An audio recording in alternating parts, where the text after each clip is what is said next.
del Norte, quizá el lugar más aislado y triste del mundo.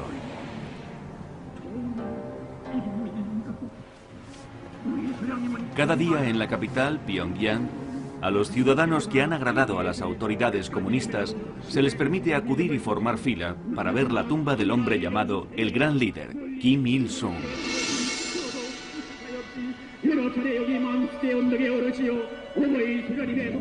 Murió en 1994, pero está embalsamado en la Constitución como presidente para la eternidad. Kim Il-sung es venerado por 1.100.000 hombres del ejército norcoreano, la cuarta potencia mundial en fuerza de combate, ya que les dirigió a lo largo de una guerra devastadora que casi destruye su país.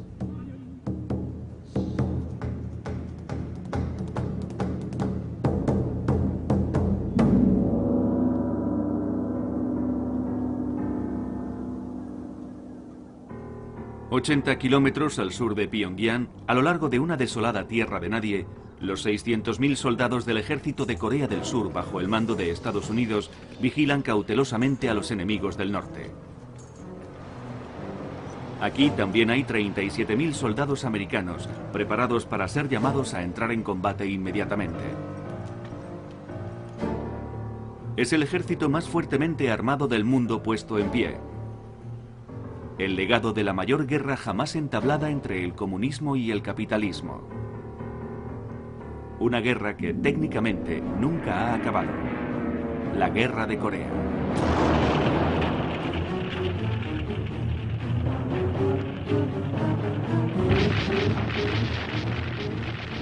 En 1950, cuando el ejército comunista de Corea del Norte de Kim Il-sung atacó, Corea del Sur y sus aliados norteamericanos fueron cogidos por sorpresa. Un pensamiento cruzó por mi mente, que esta era la Tercera Guerra Mundial. Bien podría ser el comienzo de Armagedón, la última gran batalla entre Oriente y Occidente. Fueron llamados jóvenes soldados de todo el mundo para luchar en Corea. Tuve que mirar en el mapa cuando me hablaron por primera vez de Corea. ¿Dónde diablos está eso? ¿China? ¿El Mar Amarillo? ¿Dónde está? Durante 3 años la península de Corea se convirtió en un matadero. Murieron miles de franceses, británicos, australianos y canadienses. 36.000 norteamericanos. 1 millón de chinos. Y 3,5 millones de coreanos.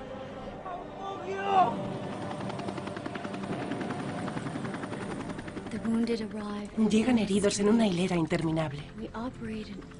Operamos los casos urgentes, atándolos a la cama y dejándoles sin sentido.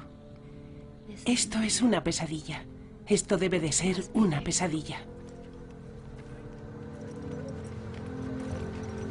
Más de 40 décadas después, continúan existiendo muchos misterios sobre la Guerra de Corea. ¿Por qué las superpotencias calcularon tan mal? ¿Cómo llegaron tan cerca de una guerra nuclear?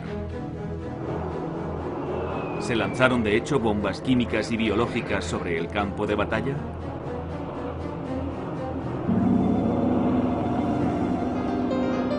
Capítulo 1. La Tierra de las Mañanas Tranquilas.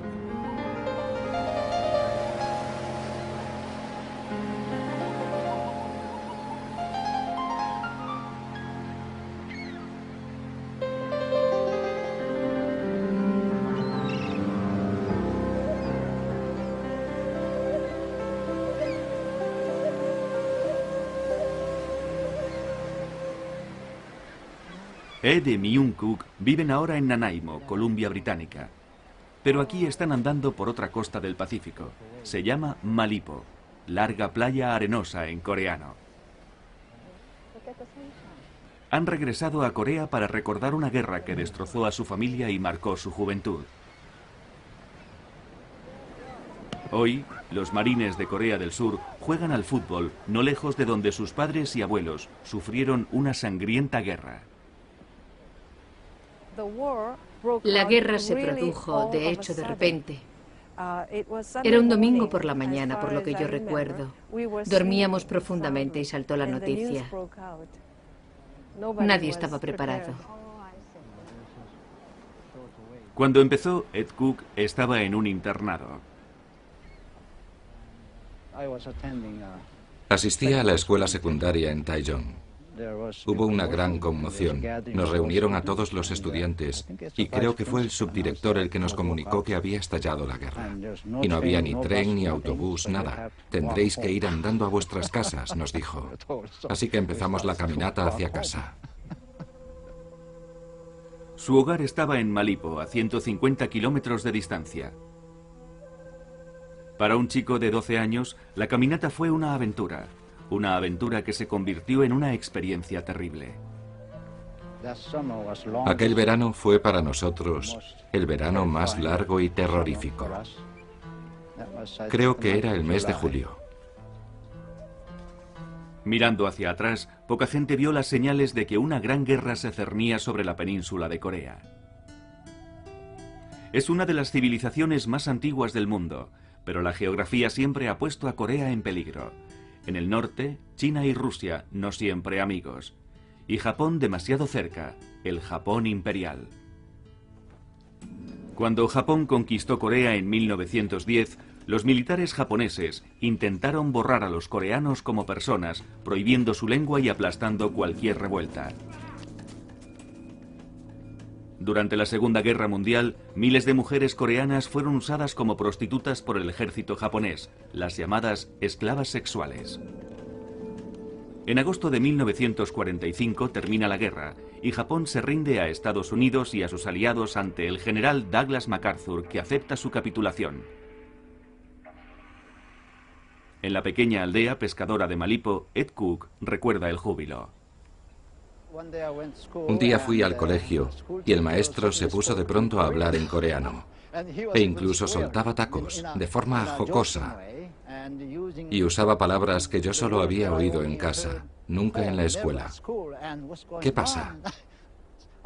Estaba extrañado de que se pusiera ante el órgano tocando y cantando en coreano. Estaba sumamente feliz. Y nos dijeron, volved a casa y quemad todos los libros en japonés. El ejército de Estados Unidos llega a la capital de Corea y son recibidos como libertadores. Pero para los coreanos, lo que hace Estados Unidos seguidamente es desconcertante y preocupante. En vez de deshacerse del régimen colaboracionista como hicieron en Alemania, los norteamericanos mantienen el aparato japonés que ha estado reprimiendo a Corea durante la larga ocupación. Los grandes poderes políticos están detrás. Incapaz de llegar a un acuerdo para un nuevo gobierno para toda Corea, Estados Unidos y la Unión Soviética parten el país en dos a lo largo del paralelo 38. Estados Unidos ocupa Corea del Sur, los soviéticos se apoderan del norte y buscan a un líder de su estilo. Kim Il-sung, un hombre carismático de la guerrilla antijaponesa, se convierte en el favorito soviético y toma el poder en 1948.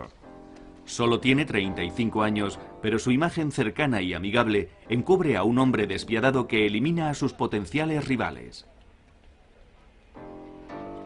Es un nacionalista y está determinado a unir Corea del Norte y del Sur bajo el manto de un comunismo de cosecha propia. Promete expulsar a los norteamericanos. Nuestro objetivo es liberar a Corea del Sur de la influencia imperialista de los norteamericanos.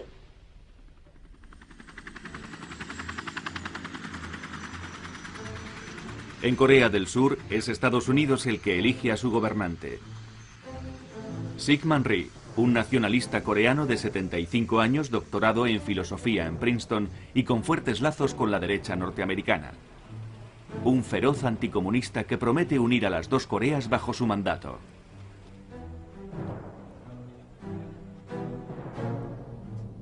Para dirigir al ejército de Corea del Sur, Estados Unidos elige a Chae Pyong-dok. Era un coreano en el odiado ejército imperial japonés. Le apodaban el Gordo Chae. Otro colaborador japonés, Chang Taek-sang, se convierte en el jefe de la policía de Seúl. Se le describía con la cara de Nero y los modales de Goethe. Incluso en Malipo los colaboradores japoneses son los que mandan. El sistema japonés aún continuó durante mucho tiempo. Y la gente que fue entrenada bajo la ocupación japonesa todavía era la que dirigía el gobierno. Por ejemplo, agentes provinciales, maestros, policías y demás. Todos fueron entrenados bajo la ocupación japonesa. La gente de la aldea siempre temió al sistema, por la brutalidad policial y cosas así. Y la policía no era en absoluto amigable.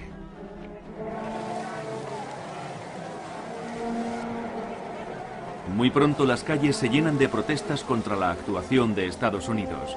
Los comunistas están detrás de todas las manifestaciones, de toda amenaza de huelga, de todo llamamiento de reforma.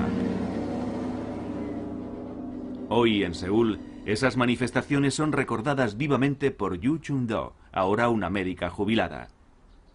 En el periodo previo a la Guerra de Corea, era una joven estudiante de medicina idealista deseando reformar el sistema feudal. El país iba de mal en peor y se iba empobreciendo. Syngman Rhee actuaba como una marioneta de los norteamericanos. Nuestra independencia estaba siendo corroída. Por lo que la joven estudiante de medicina se une a las manifestaciones contra el régimen de Syngman Rhee. Cada domingo los estudiantes de la izquierda se reunían en el parque Mungnam. Una vez seguí a una amiga a una manifestación y casi muero. Por poco terminamos pisoteadas por la policía montada.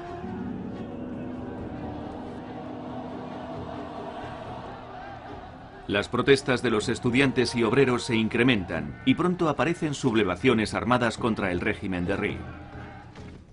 Bajo el control de Estados Unidos, las fuerzas de seguridad de Corea del Sur contraatacan con una guerra sucia. Una figura clave en esta guerra fue el coronel de la inteligencia aérea de Estados Unidos, Donald Nichols, uno de los pocos norteamericanos que hablaba el coreano con fluidez. Murió en 1992, pero dejó un detallado informe de la barbarie de la que fue testigo, y a menudo orquestada calladamente durante la campaña anticomunista. He presenciado muchas ejecuciones de espías, saboteadores y miembros de la guerra de guerrillas. El pelotón de ejecución está compuesto por hombres del ejército de Corea del Sur. Los que van a ser ejecutados son traídos en un camión, descargados, y luego se les ata individualmente a un poste de madera. Se les engancha en el pecho un trozo de papel con un punto negro a cada hombre o mujer para marcar el blanco. Se traen ataúdes de madera y se colocan al lado de los que van a ser ejecutados. Luego, sin más ceremonias, empiezan las órdenes. ¿Preparados? Apunten. Y son fusilados.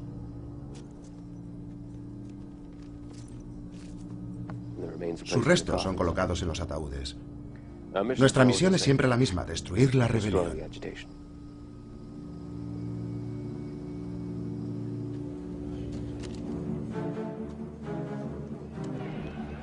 En 1948, Syngman Rhee gana unas elecciones en el sur que para muchos observadores internacionales dicen que fueron amañadas.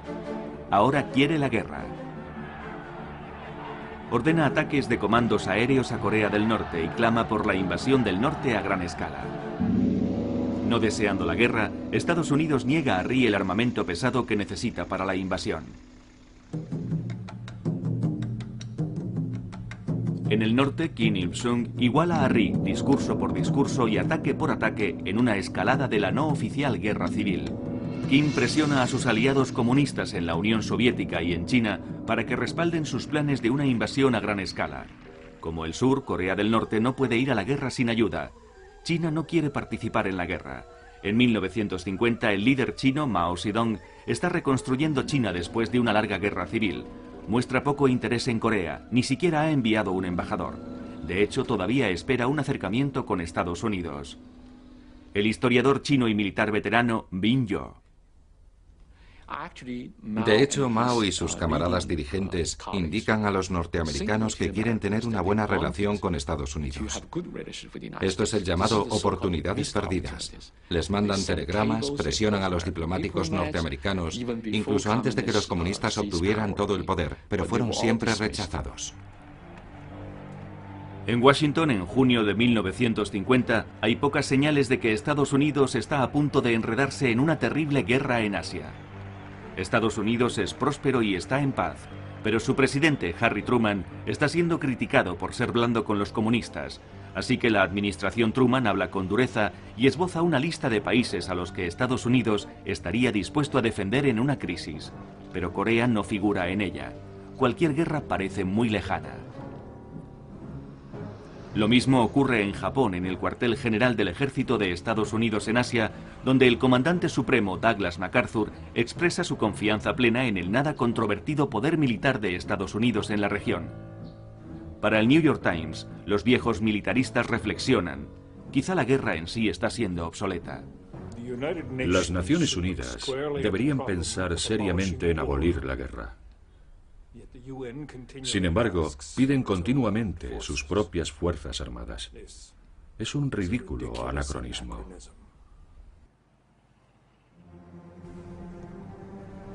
Por desgracia, nadie le dice al líder soviético, Joseph Stalin, que la guerra está obsoleta. Mientras que Occidente presta poca atención, Kim Il-sung va a Moscú a una cumbre. Sus anteriores peticiones de armas pesadas han sido siempre denegadas, pero ahora se le ha dado permiso para comprarlas. También se le ha dicho que le mandarán asesores militares soviéticos y un plan detallado para la invasión de Corea del Sur. Pero es advertido de que si las cosas van mal, bajo ninguna circunstancia obtendrá tropas soviéticas. En las semanas anteriores a la guerra, Estados Unidos presta poca atención a las señales de alarma procedentes de la región fronteriza al paralelo 38. Las aldeas del lado comunista, según informa la inteligencia norteamericana, son evacuadas. Una clara señal de que puede esperarse un gran ataque. Donald Nichols intenta activar la alarma. Realicé 3 importantes informes en los 60 días anteriores a que empezara realmente la lucha. Y algún imbécil del cuartel general del general MacArthur en Tokio no creyó lo que estaba en los informes. Mi último informe decía que empezaría entre los días 25 y 28 de junio. Tampoco lo creyeron.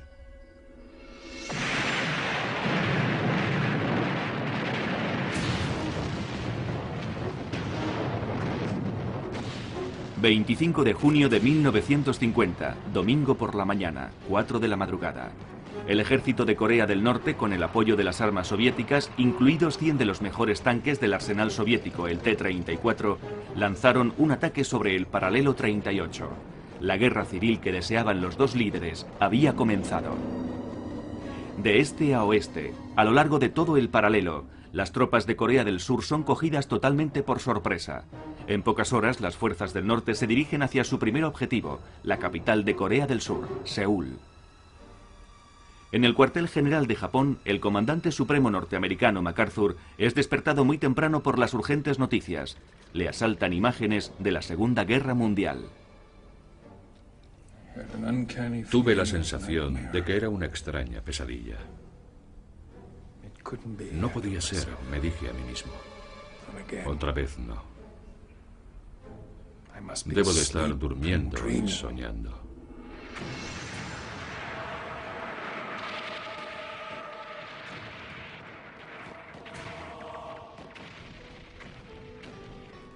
Uno de los corresponsales más importantes que informa desde Corea es Margaret Higgins, del New York Herald Tribune.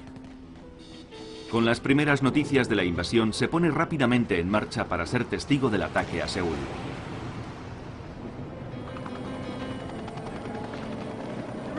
La carretera a Seúl está repleta de refugiados.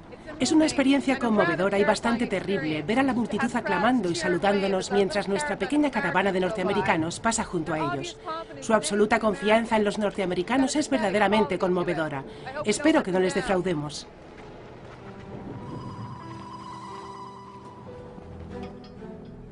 En las Naciones Unidas, Estados Unidos presenta una resolución condenando el ataque de Corea del Norte y pide una fuerza de las Naciones Unidas para forzarles a retirarse.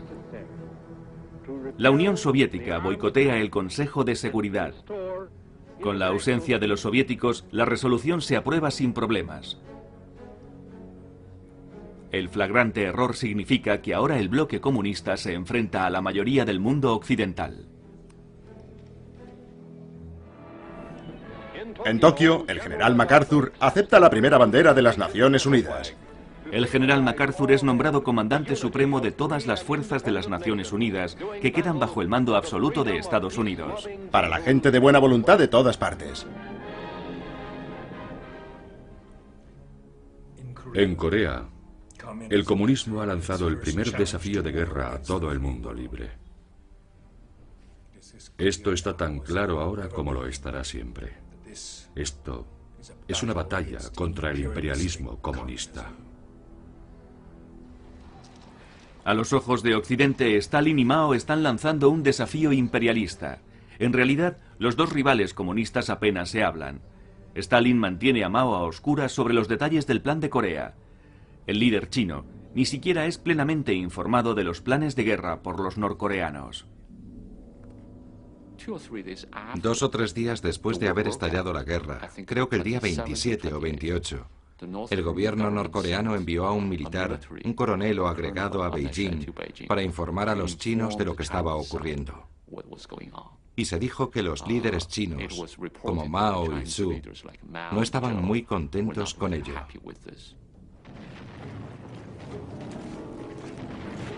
China espera que la guerra termine rápidamente, así no tendrán que verse involucrados. En el campo de batalla, las cosas van muy rápidas. La punta de lanza son los potentes tanques T-34. Las columnas norcoreanas alcanzan los alrededores de la capital de Corea del Sur en 2 días. Pero Corea del Sur no tiene nada capaz de poder parar a los T-34. Al principio los surcoreanos se enfrentaron valientemente a los tanques con los nada apropiados bazookas 2.5. Observaron cómo sus descargas rebotaban en los tanques y muchos pelotones armados solo con granadas y cócteles molotov se lanzaron a una muerte suicida en un enloquecido esfuerzo para detener el avance.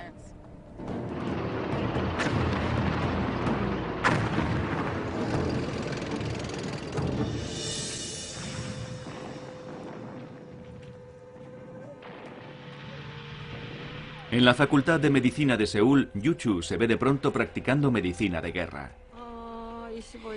En la tarde del día 26, llegaron de improviso con gran pánico.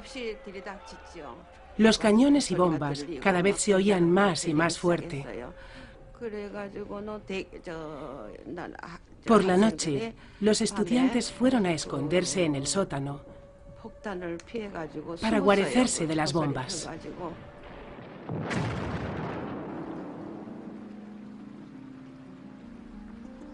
Seúl está dividido por el río Han, conectado con una serie de puentes estratégicos. Syngman Rhee emite un programa de radio tranquilizando a la población y pidiéndoles que no se muevan y no huyan cruzando el río. Pero después, secretamente, él huye por un puente con su séquito.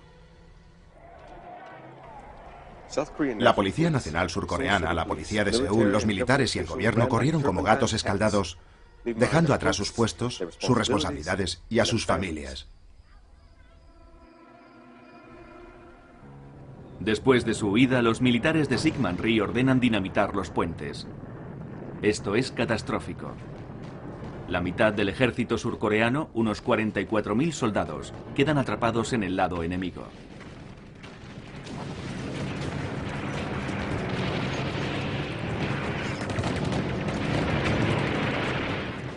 Muchos se ven obligados a rendirse y no se les verá nunca más.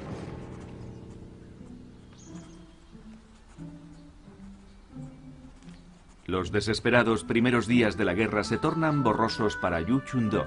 Su facultad de medicina se convierte en una sala de guerra, primero para un ejército y luego para el otro. Voy a la sala de pacientes no hospitalizados con mi lista de tareas. Hay que localizar a los soldados surcoreanos heridos ayer que están aquí. Llegan al patio del hospital jeeps cargados de heridos. A algunos les traen en camillas, otros llegan cojeando apoyados en otros y otros dan saltos con una sola pierna. La visión es la misma que la de ayer. La única diferencia es que llevan la estrella roja en sus gorras y un olor a sudor más penetrante. Cuando los comunistas de Corea del Norte entran en Seúl, empieza la caza entre la población de los enemigos de clase.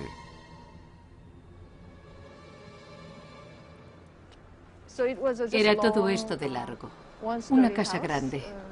Myung-Kuk ha regresado a su antiguo barrio de Seúl para recordar el día en que su padre fue detenido por los comunistas porque era banquero. De hecho, se estaba escondiendo en casas diferentes. Y el día que vino a nuestra casa para cambiarse de ropa, los que estaban buscándole le siguieron. Así que cuando salió, después de cambiarse la ropa, salieron y le cogieron.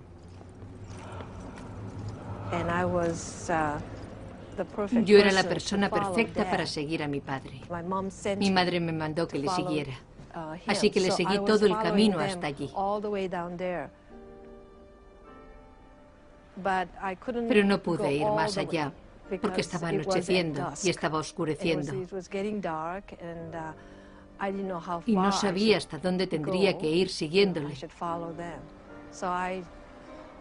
Así que le seguí hasta donde pude. Entonces yo era una niña de 11 años y mi padre me gritó: vete a casa. Regresa, vete a casa. ¿Sabes? Y yo...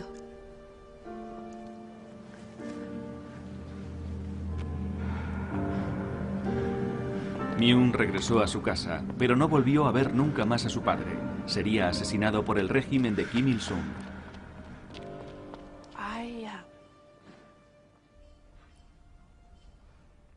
Yo pensé que volvería aquí. Mucho tiempo atrás.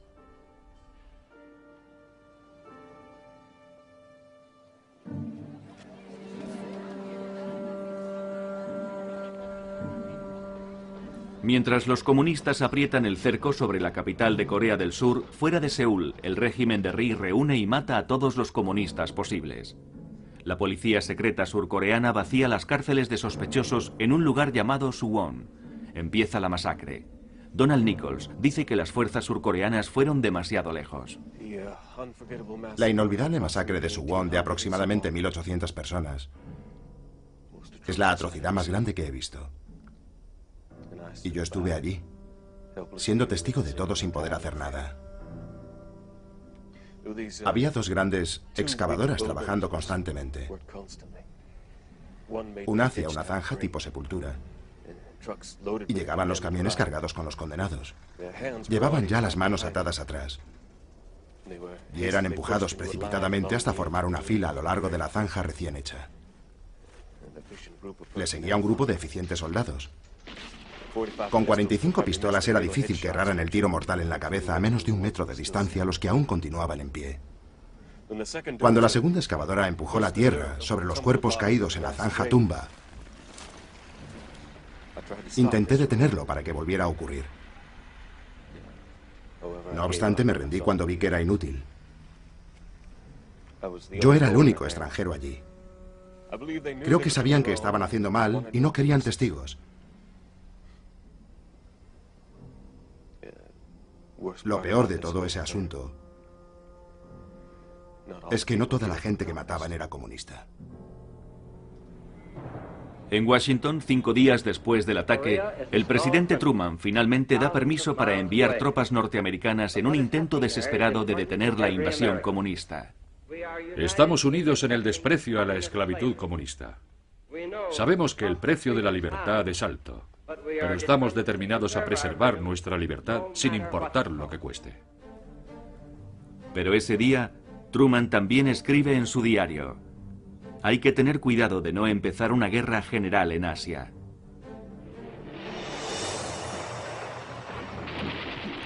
Ahora el ejército norcoreano avanza casi sin oposición al sur de la península de Corea. Las fuerzas norteamericanas más cercanas son los soldados de ocupación de MacArthur en Japón. Los surcoreanos no pueden resistir el rápido empuje del enemigo hacia el sur. Voy a lanzar mis fuerzas de ocupación para que abran camino. Excediéndonos en número, confiaré en las maniobras estratégicas para contrarrestar todas las dificultades que tengo en contra. Será algo desesperado, pero es mi única oportunidad.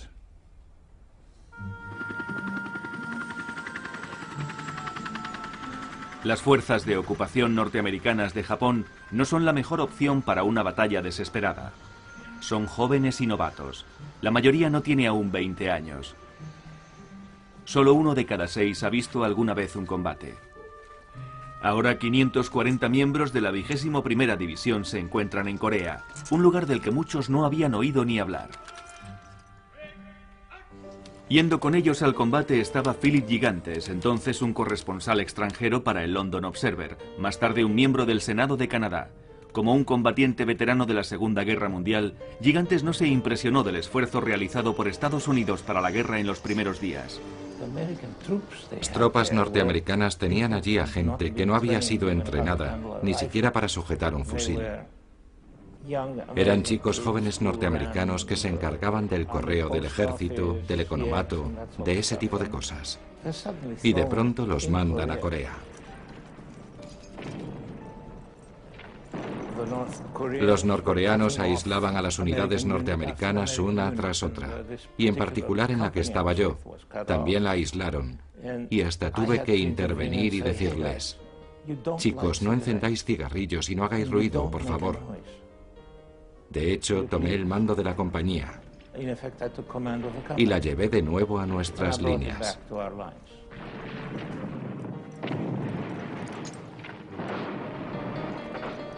Sin tardar mucho, las tropas mal entrenadas y equipadas se ven desbordadas en la lucha y maniobras por el hábil avance de Corea del Norte.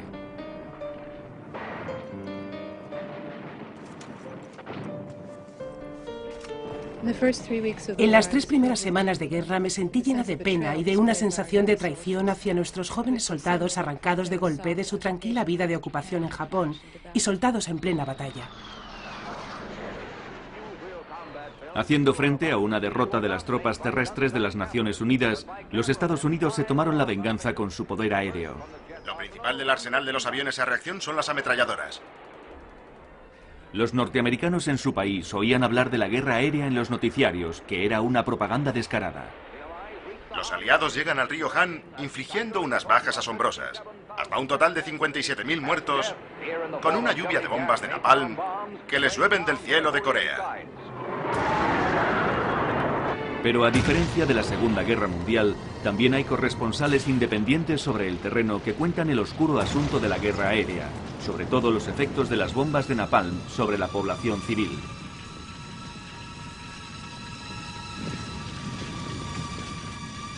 Los que no morían abrasados, a menudo morían por asfixia instantánea, según George Barrett del New York Times.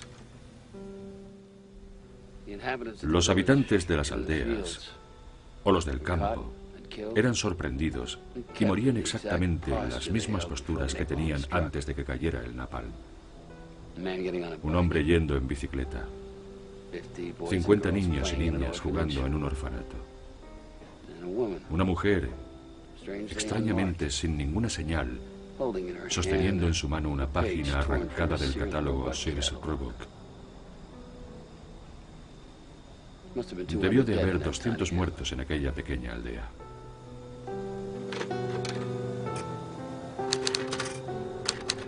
Algunos corresponsales en Corea llamaron la atención del público hacia lo que parecía ser el blanco intencionado de civiles por las tropas norteamericanas. En julio de 1950, el ejército de Estados Unidos está convencido de que los norcoreanos se infiltran en sus líneas, escondiéndose entre las columnas de refugiados que salen a raudales de la zona de guerra.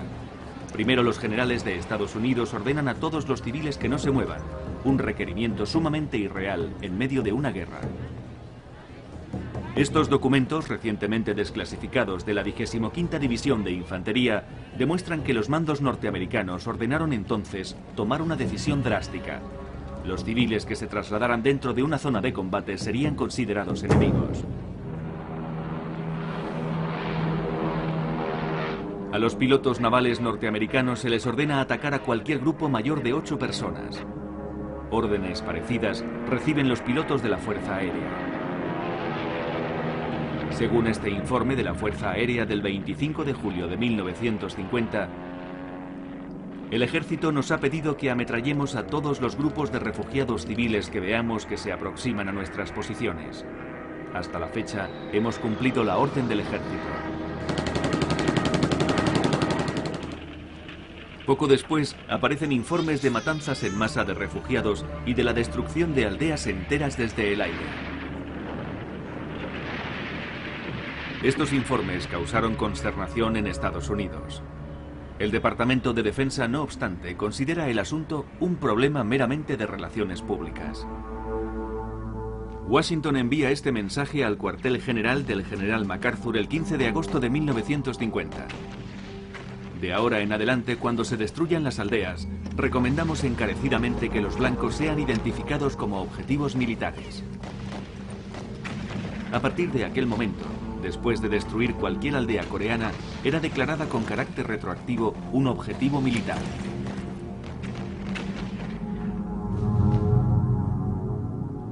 En lugares como Malipo, los aldeanos están atrapados. Ed Cook recuerda las decisiones de vida y muerte de su padre. Huir significa el riesgo de ser un blanco para los norteamericanos que disparan a cualquier cosa que se mueva.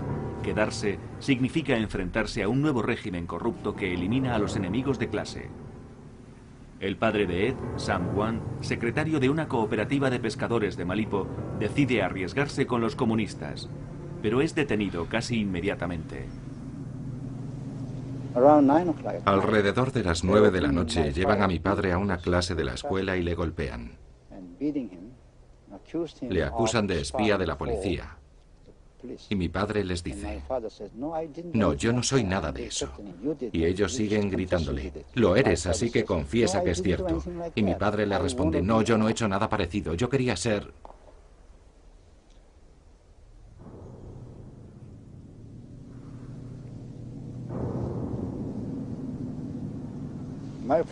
Mi padre no paraba de decirles: ya os he dicho que yo no he hecho nada así.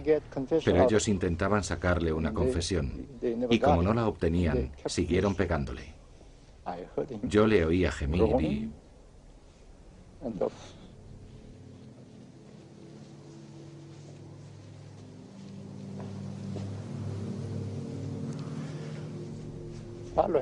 A la mañana siguiente, fui a verle.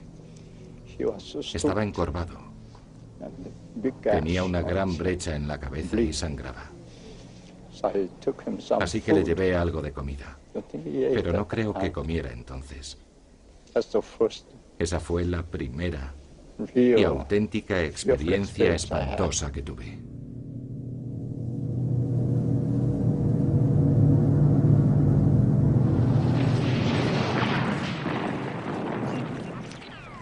A finales del verano de 1950, durante la larga retirada de los norteamericanos, las víctimas de los aliados empiezan a acumularse. Los corresponsales no se libran. De pronto nos vimos atrapados bajo el fuego. Yo recibí 4 balas en la cadera, una en el hombro y una aquí, que sigue ahí. Saltamos del jeep porque las balas llovían sobre nosotros y nos metimos en una pequeña granja que estaba justo al borde de la carretera. Encontramos a soldados norteamericanos que también se habían guarecido allí. A uno de los soldados le habían herido en la cabeza con una bala y fue increíble lo que tardó en morir.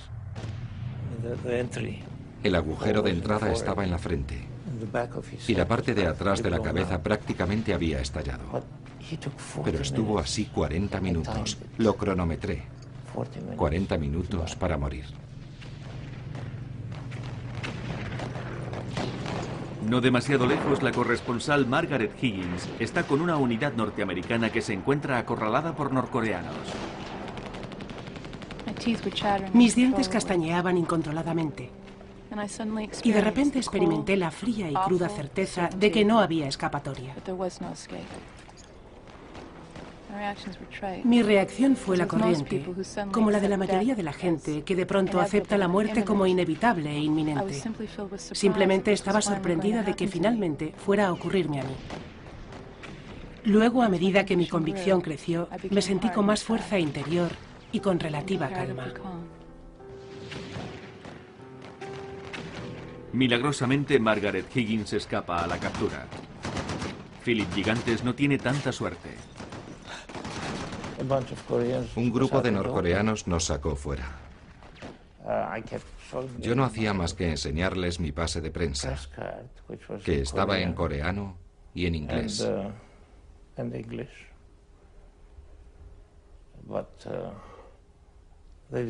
Pero a ellos no parecía que les impresionara demasiado.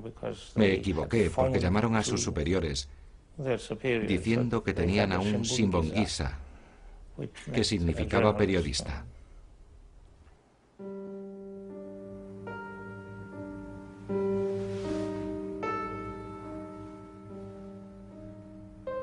La muerte de un soldado norteamericano en Corea deja una viva impresión en Margaret Higgins. Entraron el cuerpo del soldado Sandrick y le tumbaron cuidadosamente sobre el suelo de la tienda.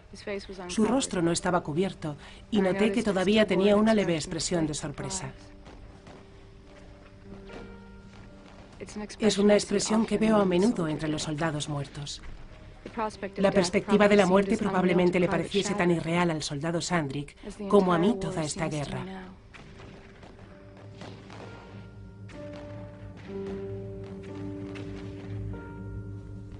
Por un momento pensamos que iban a matarnos, porque nos hicieron arrodillarnos de cara a un muro, desnudos, y habíamos encontrado antes a soldados norteamericanos a los que habían reventado la cabeza. Y era obvio que les habían puesto de rodillas junto a un edificio.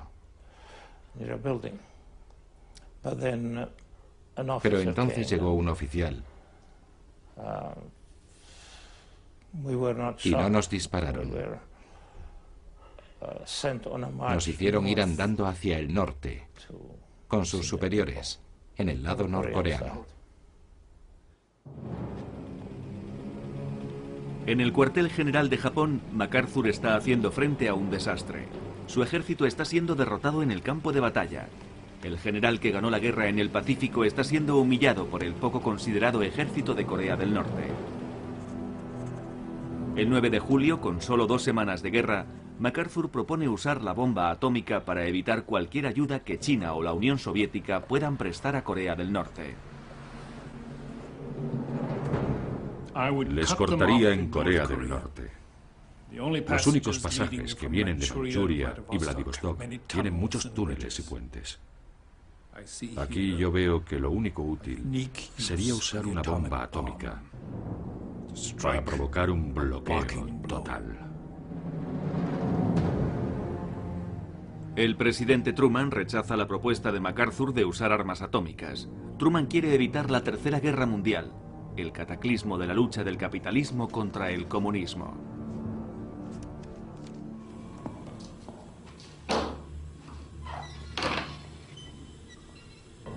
Philip Gigantes está ahora en una situación pésima. Después de una larga y penosa marcha hacia el norte, le han golpeado y encerrado en prisión. Se enfrenta a un interrogatorio por oficiales norcoreanos acusado de un crimen capital.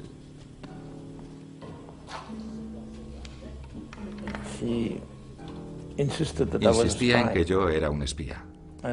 Le dije, no, soy un periodista.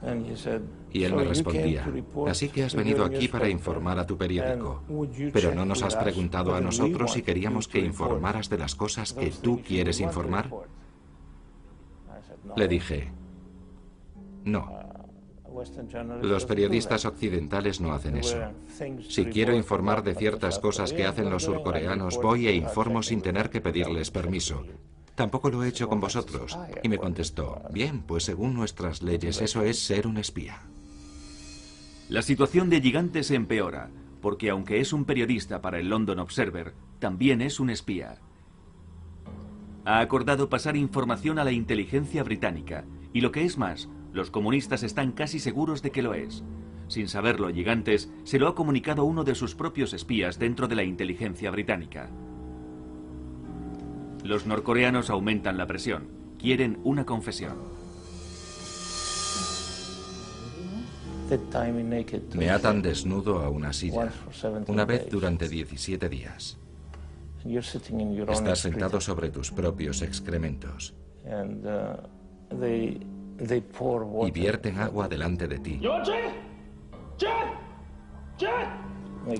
asegurándose de que tu lengua, de que la punta de tu lengua no llegue a ella. Y te gritan insultos día y noche durante 17 días. ¡Confiesa! ¡Eres un espía! El tipo de tortura que sufrió Philip Gigantes es un fenómeno muy extendido en la guerra de Corea.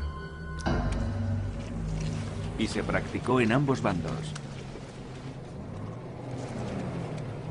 Trabajando con los coreanos aliados, tuve que mantener cierto aire de objetividad, incluso de aprobación, mientras veía cómo perfeccionaban un antiguo rito de la cristiandad. Nunca seré capaz de olvidar la imagen de un hombre atado a una cruz de madera con los brazos totalmente extendidos. Un fino alambre de cobre enrollado en un dedo de cada mano, que estaba conectado a un teléfono de manivela manual. Tan pronto como el sargento empezó a dar a la manivela, la víctima empezó a soltar todo lo que queríamos saber.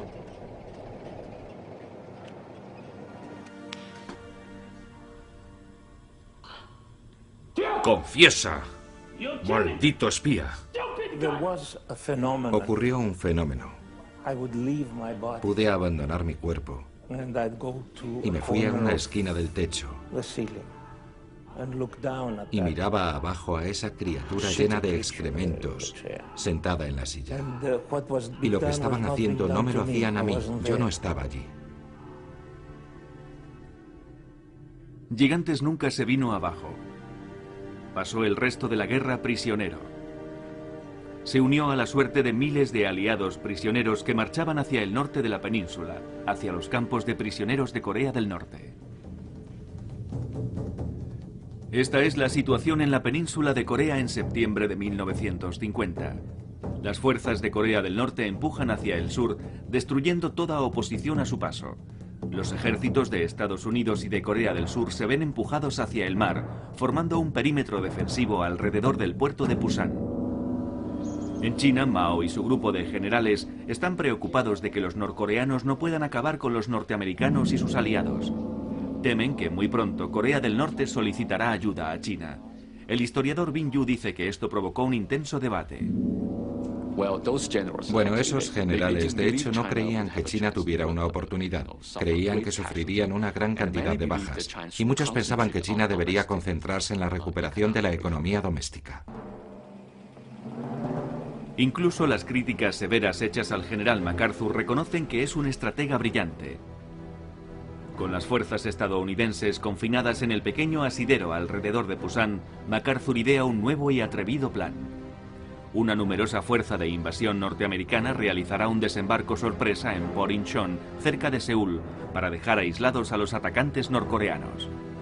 El general presenta su plan con aire teatral y sentido histórico.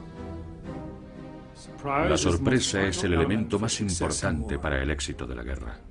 El marqués de Montcalm creía, en 1759, que era imposible para una fuerza invasora trepar por las escarpadas orillas de los ríos al sur del valle de la ciudad de Quebec. El general James Wolfe y un pequeño grupo armado subió por el San Lorenzo y escaló esas cimas. En las llanuras de Abraham, Wolfe consiguió una aplastante victoria. Igual que Montcalm, los norcoreanos considerarán algo imposible un desembarco en Incheon. Como Wolfe, yo les pillaré por sorpresa. En otoño de 1950 se reúne una de las fuerzas anfibias de asalto más numerosa jamás vista en la historia. La gran apuesta de MacArthur para dar un giro al curso de la guerra de Corea se ha puesto en marcha. Si falla, un plan secreto de guerra nuclear espera entre bastidores.